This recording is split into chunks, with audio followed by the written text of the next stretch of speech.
तो भाई big boss 19 के घर में आखिरकार अमाल मलिक ने तान्या मित्तल के सपने को चकनाचूर कर दिया। और अब कहीं ना कहीं मालती चहर जो है उसको अपने करीब ले आए हैं। मालती और अमाल मलिक एक दूसरे के काफी करीब आ चुके हैं और इतने करीब आ चुके हैं कि भैया अब तो अमाल मलिक ने अपना जो घर के अंदर बीबी रेडियो जो शो चलाता है उसमें मालती चहर को भी जो है एंट्री दे दी।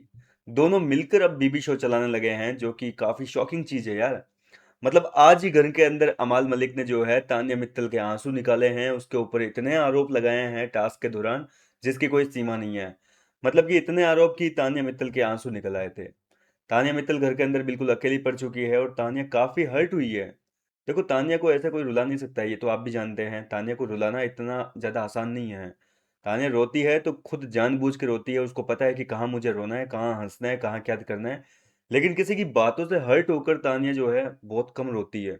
और आज तान्या मित्तल जो है अमाल मलिक की बातों से हर्ट होकर काफी रोई है, क्योंकि अमाल ने टास्क के दौरान जो है उसको काफी कुछ कहा है जो कि हमें कल के एपिसोड में या फिर हो सकता है कि आज का एपिसोड जब टीवी पे खत्म होगा उसके बाद में जो प्रोमो आएगा उसमें कुछ फुटेज देखने को मिल सकती है।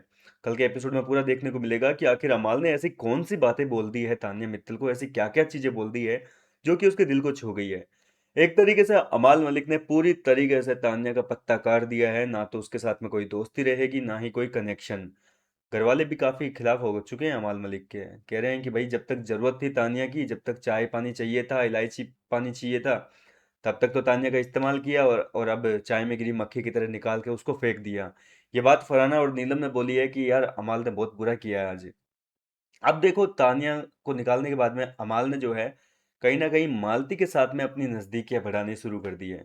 आपने नोटिस किया होगा बीबी रेडियो शो जब भी अमाल चलाता है वो अकेला कोने में बैठकर चलाता है, या फिर अपने दोस्तों को, खास दोस्तों को, कभी मृदुल को बिठा लेता है, कभी बसीर को बिठाता था, कभी जिशान को। लेकिन आज उसने मालती चहर को बिठाया है। कभी भी तानिया नीलम इन लोगों को मौका नहीं मिला है बीबी शो में आने का, लेकिन आज मालती चहर को अपने पास में बिठाकर दोनों बीबी शो चालू कर रखे हैं। मतलब कि इतने नजदीकियां। पर सवाल अभी भी यही है कि आखिर ऐसा क्यों हो रहा है। मालती चहर जो है वो अमाल के करीब जा रही है और अमाल फिर भी जानबूझ के उससे दूर भागने की कोशिश नहीं कर रहे, बल्कि उसको मौका दे रहे हैं। तो देखो जैसा कि 2 दिन पहले घर के अंदर एक इंसिडेंट हुआ था, हालांकि उसके बारे में ज़्यादा बिग बॉस ने भी रिवील नहीं किया और घर वालों ने भी जो है, मालती और अमाल ने भी एक दूसरे के सामने इतने खुलासे नहीं किए। लेकिन इतना तय है कि जिस तरीके से ये एक दूसरे के करीब आ रहे हैं, इनके बीच में जल्दी हो सकता है कि लव एंगल देखने को मिल जाए और इनके बीच जो बाहर से कोई ना कोई जो है कनेक्शन हो सकता है। चैट लीक करने की धमकी दी थी तो जाहिर सी बात है कि वो चैट नॉर्मल तो नहीं होगी।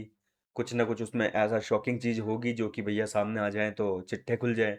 और इसी डर से अमाल मलिक जो है वो इन दिनों तान मालती चेहर के, सॉरी, काफ़ी करीब आ रहा है। दोनों के बीच में नज़दीकियाँ काफ़ी बढ़ रही है और इन नज़दीकियों की वजह से जो है तानिया को काफ़ी बुरा लग रहा है। तानिया फरहाना को थोड़ी देर पहले कह भी रही थी कि यही तो सपना था मालती का, मेरे को अलग करना चाहती थी अमाल से, उसने कर दिया ऐसा। खुद चली गई उसके करीब, कर ली उसके साथ में दोस्ती, मेरे को बुरा बना दिया ना उसकी नज़र में। जी हाँ दोस्तों, इस तरीके से ये सारी बातें जो है तान्या मित्तल ने बोली है। कहीं ना कहीं अब देखने में मजा आएगा कि घर के अंदर कौन सा नया जो है धमाका होगा, क्योंकि तान्या भरी पड़ी है। अब तान्या की जो भड़ास है वो किसी भी समय मालती के ऊपर या अमाल के ऊपर निकल सकती है। फिलहाल देखते हैं कि किस तरीके से तान्या अपनी भड़ास को जो है इन दोनों के ऊपर निकालेगी। अपने मन की जो जितनी भी बातें भरी पड़ी है, जितने भी उसके विचार है, वो कब उगलेगी। आपको क्या लगता है, क्या ये धमाका होगा या नहीं होगा, या फिर ऐसे ही ठंडा पड़ जाएगा? अपनी राय मुझे कमेंट करके बताइए। मैं मिलता हूँ आपसे नेक्स्ट वीडियो में नई अपडेट के साथ, तब तक के लिए आप मेरे साथ बने रहिए।